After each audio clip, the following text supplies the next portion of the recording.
Ya, selamat pagi. Assalamualaikum warahmatullahi wabarakatuh. Waalaikumsalam warahmatullahi wabarakatuh. Selamat untuk teman-teman ya, sudah sampai pada tahap ini, tahap untuk mempresentasikan laporan KKU. Saya persilahkan ke yang akan presentasikan, mulai dari urut 1 sampai dengan urut 4. Saya persilahkan.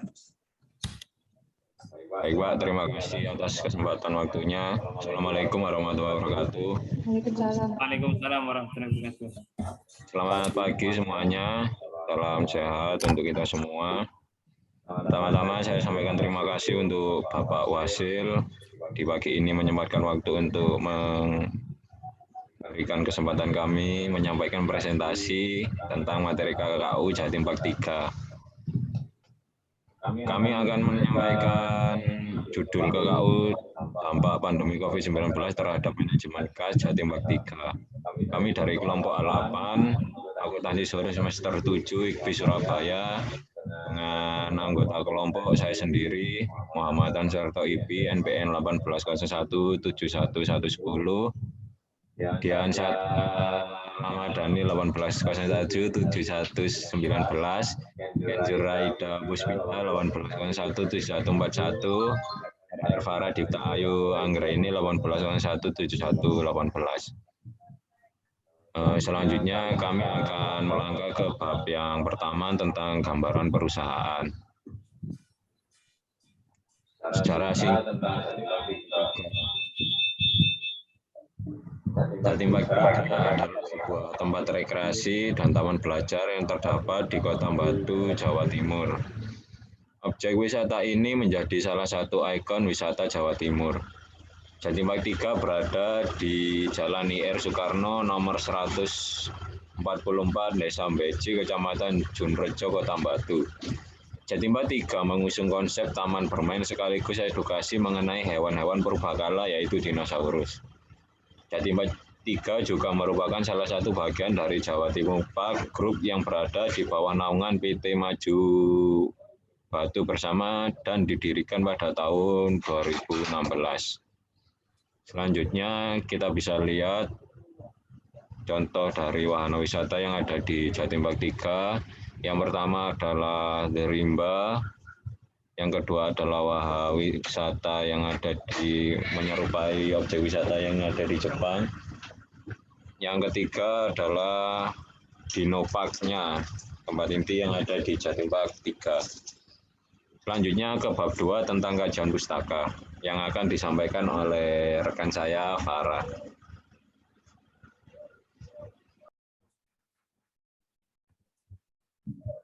Selanjutnya, bab 2 merupakan kajian pustaka. Yang pertama, KAS. KAS merupakan alat pengukur dari setiap aktivitas pembiayaan dalam kegiatan pertukaran barang dan jasa. Menurut Martini, tahun 2012, KAS adalah aset keuangan yang digunakan untuk kegiatan operasional perusahaan. KAS merupakan aset yang paling liquid karena dapat digunakan untuk membayar kewajiban perusahaan. KAS merupakan alat pembayaran yang siap dan bebas dipergunakan untuk membiayai kegiatan entitas. Menurut Arief Sugiono tahun 2010, yang mendefinisikan KAS merupakan alat pembayaran yang siap dan bebas digunakan untuk kegiatan perusahaan. Penilaian KAS dan setara dengan KAS adalah sebesar nilai nominal. KAS di perusahaan dapat berupa KAS yang ada pada perusahaan itu sendiri, atau cash on hand, atau KAS yang ada di bank, atau cash in bank. Sedangkan menurut Johnny DeVitra tahun 2017, KAS adalah instrumen dalam klasifikasi aset keuangan. KAS merupakan harta yang penting bagi perusahaan, dibutuhkan sebagai alat pertukaran dan juga sebagai ukuran dalam akuntansi. Kemudian, pengertian aliran KAS.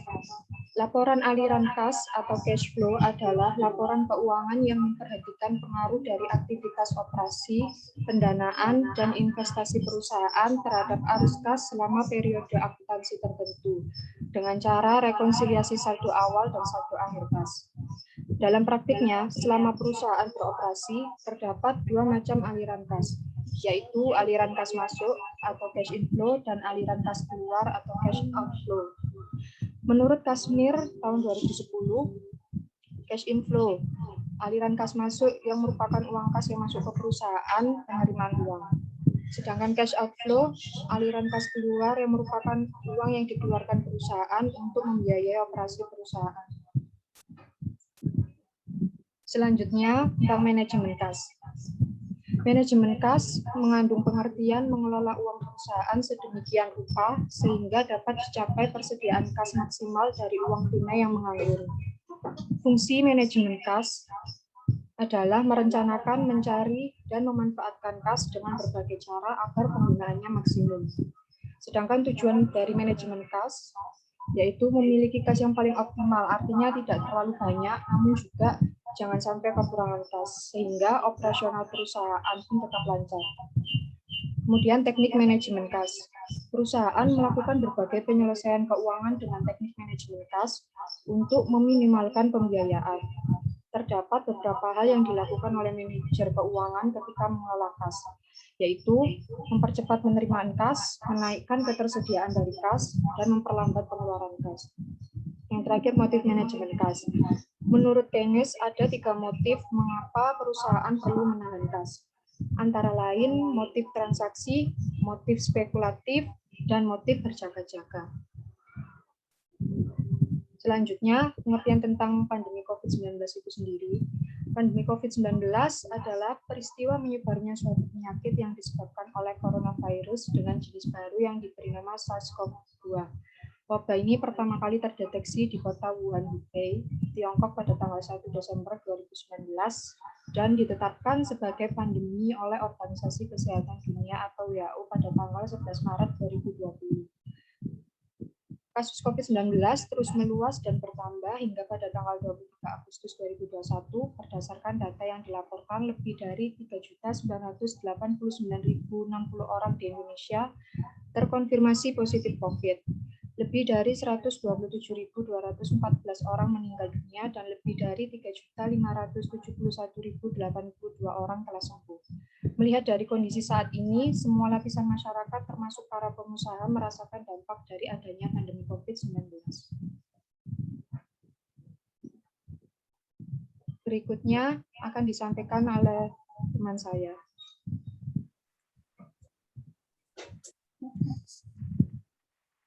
Saya akan menyampaikan tentang deskripsi hasil survei. Pariwisata merupakan salah satu sektor yang paling penting dalam menunjang perekonomian negara. Namun, adanya pandemi COVID-19 berdampak bukan hanya pada kegiatan ekonomi dan bidang transportasi saja, tetapi juga dirasakan oleh industri pariwisata. Berdasarkan data BPS tahun 2021, terdapat penurunan jumlah wisatawan yang cukup signifikan, baik wisatawan lokal maupun wisatawan mancanegara. Seperti yang bisa kita lihat di grafik, di situ dijelaskan bahwa tahun 2018, 2019, dan 2020 itu jaraknya sangat signifikan penurunannya.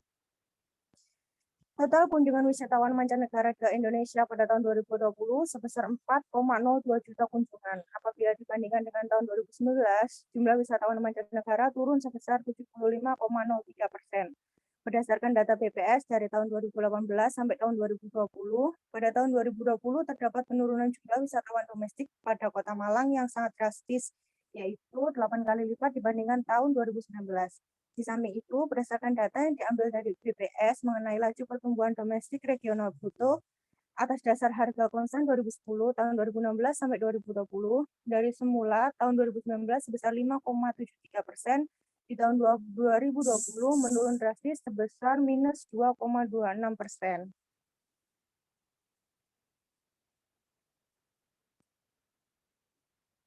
Selanjutnya akan dijelaskan oleh Dian. Saya akan melanjutkan ke bab 4, analisis masalah. Yang pertama, masalah yang dihadapi. Dengan adanya dampak pandemi COVID-19 ini, mengakibatkan manajemen Jatim Bank 3 mengalami kesulitan dalam mengatur dan mengelola kas perusahaan, di mana manajemen harus mengambil langkah untuk menutup serta memberhentikan segala kegiatan operasionalnya yang disebabkan oleh kebijakan pemerintah yang kita kenal sebagai PPKM. Yang kedua, sebab masalah. Dapat disimpulkan penyebabnya adalah karena dampak dari pandemi COVID-19 yang menyebabkan penurunan pada pendapatan Jatim Park 3 yang berasal dari penjualan tiket dan hasil dari persewaan stand di lokasi Jatim Park 3. Yang tiga, akibat masalah. Jumlah dana yang masuk tidak sebanding dengan dana yang dikeluarkan oleh manajemen kas Jatim Park 3. Nomor 4, pemecahan masalah. Pemanfaatan laba ditahan dan relaksasi kredit dan insentif pajak dari pemerintah bisa digunakan sebagai pemecahan masalah untuk sementara ini. Next. Bab 5, simpulan dan saran. Simpulan. Yang pertama, adanya pandemi COVID-19 ini, jumlah wisatawan menurun drastis dan berpengaruh besar terhadap manajemen kas Jatim Park 3, di mana jumlah pendapatan tidak sebanding dengan pengeluaran kas yang ditanggung. Yang kedua, pemakaian laba ditahan sebagai sumber dana operasional perusahaan untuk sementara ini demi keberlangsungan hidup perusahaan. Yang nomor 3, kebijakan pemulihan ekonomi yang diberikan oleh pemerintah tidak bisa menyelamatkan perusahaan dalam waktu jangka panjang. Selanjutnya, saran bagi pihak pengelola Jatim Park 3 pada masa pandemi ini bisa menerapkan beberapa tindakan atau strategi dalam pengelolaan manajemen kas. Seperti yang pertama, menekan biaya yang bukan merupakan prioritas dan melakukan disiplin pemantauan pada pemakaian sarana prasarana perusahaan sehingga lebih efektif dan efisien. Yang kedua, menerapkan creative cash management seperti mengajukan restrukturasi kredit, penambahan setoran modal dari pemegang saham, meminjam dana dari pemegang saham atau meminjam dana dari sumber internal, dan memanfaatkan stimulus ekonomi dari pemerintah seperti insentif pajak. Yang ketiga, meningkatkan penerapan protokol kesehatan dalam pelaksanaan perusahaan, terlebih di dalam lokasi wahana dan lingkungan perusahaan. Sekian presentasi dari kami. Jika ada salah kata, kami mohon maaf. Terima kasih. Wassalamualaikum warahmatullahi wabarakatuh.